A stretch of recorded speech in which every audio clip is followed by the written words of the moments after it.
자, 화폐 발행세에 대해서 한번 제가 옛날 구소련과 미국을 통해서 한번 내가 설명을 드릴게요. 자, 미국은 그 당시에도 세계 기축통화 있죠? 그럼 소련 통화는 세계 기축통화냐? 소련은 소련에서만 쓰고 공산국가에서도 잘 안 받아줬어.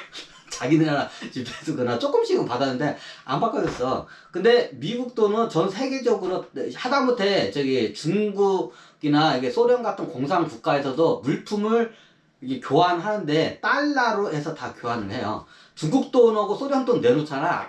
안 받아줘. 다른 데는 아무도 안 받아줘. 왜? 저거 누가 믿어? 신용이 깨졌기 때문에 다. 안 믿어. 자, 이제 그 얘기를 한번 할 거예요. 자, 미국과 소련의 얘기를 할 거예요. 자, 미국은 기축통화예요. 자, 미국은 기축통화에서 전 세금부터 세금을 걷어들여요. 자, 이걸 먼저 인지를 하고 한번 가셔야 돼. 자, 예전에 저기 군비 경쟁이 일어났었죠. 냉전시대 때. 뭐, 7, 80년대. 그거 유명하죠? 7, 80년대 군비 경쟁이 일어날 때 냉전시대 때 어떤 현상이 일어나냐?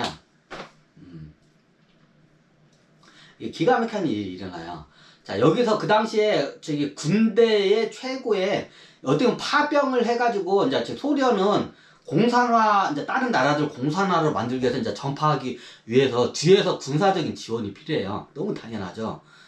그러면 그거를 막기 위해서 이제 미국하고 이제 서방은 이제 서유럽은 완전히 축 가라앉아서 그게 안 되고, 실질적으로 미국이 전 세계를 그걸 갖다가 막으로 다네요. 이제 저기 공산주의 국가가 이제 퍼지는 거를. 우리가 잘 알고 있는 이제 전쟁이 몇 개 있어요. 우리나라 대한민국의 남북전쟁. 대표적인 거죠. 그리고 베트남 전쟁.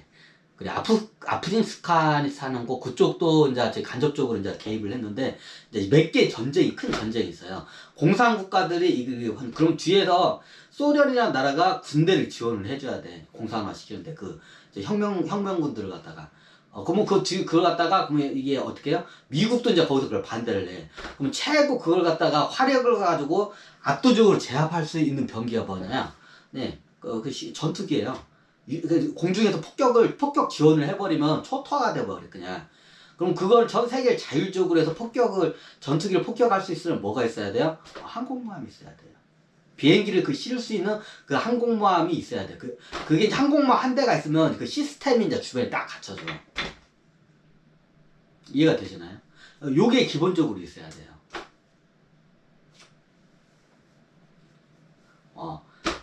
그럼 어떻게 돼? 소련과, 이게 다른 나라에서 이게 붙으면, 이제 그 제공권과, 어쩌면 해상 봉쇄권을, 이게 제공권과 해양 봉쇄권을 갖다가 주겠다. 왜? 이게 바다를 막아버리면 무역을 못 오기 때문에, 봉쇄시켜버리면 나라가 그냥 아사해서 죽어요, 그냥. 그래서 이게 그 항공모함이 중요하고, 그리고 항공모함에서 이게 엄청난 비행기들이 같이 폭격을 하기 때문에 제공권을 갖다 뺏기면 실질적으로 전쟁에서 이기기가 힘들어요. 그래서 항공모함 이게 군비 경쟁이 있잖아요. 첫 번째가 핵미사일 군비 경쟁이고, 두 번째가 항공모함 군비 경쟁이에요. 근데 이 항공모함 군비, 이제 핵을 쓸 수가 없어. 왜? 전 세계가 나라 핵 보유 국가들이 핵을 쓰지 않게끔 다 이게 협약을 했기 때문에 핵은 못 써. 그러면 전쟁하는데 쓸 수 있는 게 뭐냐면 실질적으로 항공모함 시스템이에요. 항공모함. 그러면 옛날 소련과 이게 항공모함을 그걸 유지하고 그걸 건설하는데 어마어마한 비용이 들어. 그래가지고 그 당시에 보면 미국이 열 몇 대를 있어요. 지금도 열 몇 대는 거 아세요? 지금 전 세계에 있는 항공모함 딱 긁어 모아도 미국 항공모함의 전력 근처도 못 가요. 이게 사이즈가 틀려요. 대수로 따지자면 많아요. 근데 사이즈가 틀려. 근데 미국은 어떻게 해요? 사이즈가 다 대급이야, 그냥. 쉽게 말하면 이게 좀 비유를 하자면 고래급이야, 다. 고래급 사이즈야, 지금 미국이 갖고 있는 항공모함은. 근데 그 유럽이나 다른 나라들 항공모함 있어요. 얘네들은 그냥 상어급이야, 대부분. 상어급. 고래급은 별로 없어. 대부분 상어급 크기가. 이해가 되시죠? 지금 전 세계에 있는 항공모함 다 탁탁 긁어 모아도 미국에 있는 항공모함 화력 근처도 못 가요. 반이나 되나? 그래요. 그걸 갖다가 유지하려면 돈이 어마어마하게 들어요. 그게 다 돈이 어디서 나오냐? 기축통화로서 화폐 발행권으로 이게 세금을 걷어들여요. 그럼 어떻게 걷어들이냐? 자, 세금을 어떻게 하느냐. 미국은 알죠? 미국이 세계에서 제일 많은 빚을 갖고 있는 빚쟁이 나라야. 일명 국채라고죠. 국채 그 이자도 잘 줘. 미국 국채가 이자도 잘 줘. 높고 다 이유가 있어요. 그게. 그러니까 미국의 입장에서는 어떻게 했냐, 이 군비를 갖다 어떻게 했냐, 국채를 발행을 해가지고 빚으로 해가지고 항공모함이나 이런 군비를 갖다 이걸 창단하고 유지를 해요. 에? 미국 달러 이렇게 찍어 빌려주면 그 기준금리만큼 먹잖아요. 지금은 이제 그렇게 되는데, 예전에 7, 80년대는 어떠세요? 이게 달러 찍어 내가지고 이게 은행에다 빌려주면 어떻게 돼요? 거기 이자가 들어오잖아. 미국 그 세금으로 안 들어갔어요. 그럼 누가 먹었어? 예전에 말하지만 로스차일드 가문이 다 처먹었어요, 그거를. 로스차일드 가문이 다 먹은 거야, 그거를 갖다가. 그러면 어떻게 통화량으로 해가지고 그러면 저 어마어마한 군비를 갖다 감당해요. 자, 이게 두 번째, 이제 이게 여기에 비밀이 있어요. 그게 국채예요. 자, 미국이 세계의 모든 빚이란 빚을 다 지고 있는 빚쟁이 나라입니다. 이건 제가 굳이 설명을 안 해도 그건 잘 설명되어 있는 자료들이 엄청 많으니까. 그러면 미국이라는 나라가 이게 골 때리는 나라, 이게. 자, 이게 미국이라는 나라가 얼마나 지금 생각하면 이게 골 때려요. 전 세계로부터 미군이 유지되는 게 전 세금으로 거둬들이는 기축 통화량의 인플레이를 통해서 그걸 갖다가 지금 이때까지 유지한 거야. 자, 어떻게 이걸 하냐면, 자, 국채를 통해서 하면 이자가 나가죠. 국채를 발행하면. 그럼 이자는 누가 내나요?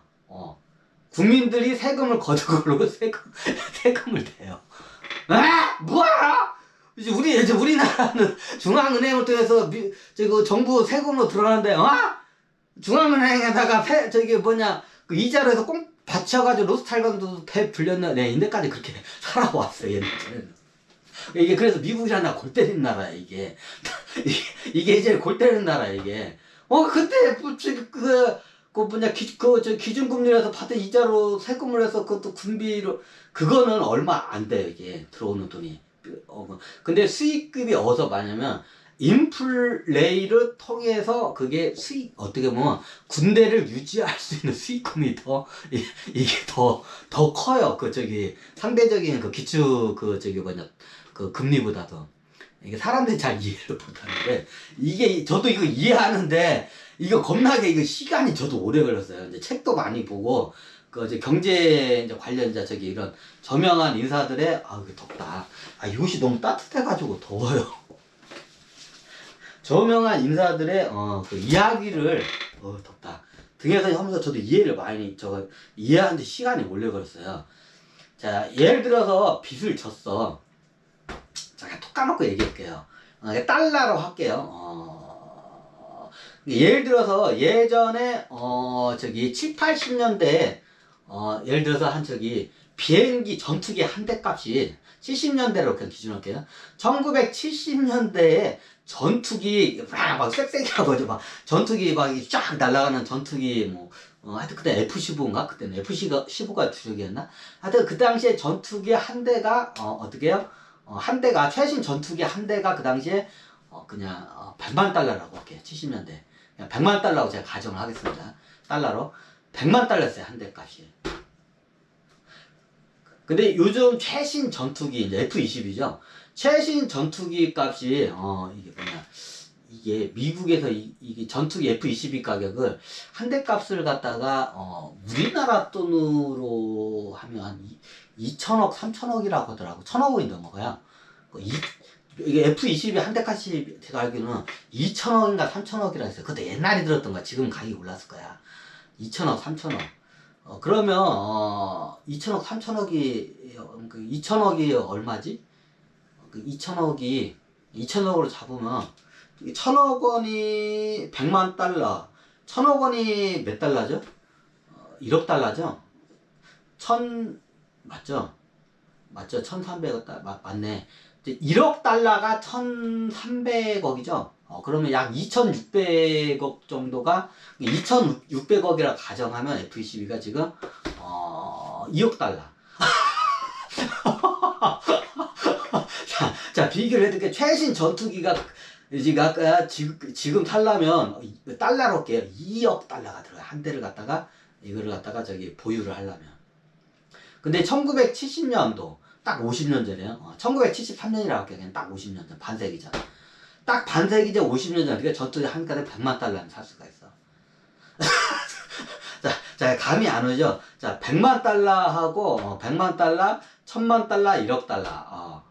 그럼 몇 배예요? 지금 230배인가? 약 200배인가? 200배가 넘어요. 약 200배가 넘어. 최신 전투기 값이 물가가 올랐어. 200배가 올랐어. 자, 1970년대 이거고. 자, 그럼 역으로 잘 생각을 합시다. 그 당시에 부채를 발행해서 빚으로 해서 100만 달러짜리 전투기를 샀어. 오마이갓. 그러면 이게 나중에 지금 똑같은 걸 살려면 어떻게 해요? 그 200배가 넘는 막 2억 달러가 들어가. 자, 어떻게 되냐? 자, 국채를 발행하면 국채가 막 10년짜리, 최장은 30년짜리 있어요. 자, 30년짜리 이상 되면 나중에 어떤 느낌인지 아시죠? 자, 어떻게 아시죠? 자, 나중에 내가 미국이야. 빚쟁이 국가야. 자, 30년 장기 국채를 발행을 했어. 이자 조금씩 냈어. 30년 후에, 예전에는 그 100만 달러였던 가치가, 예를 들어 30년 후에,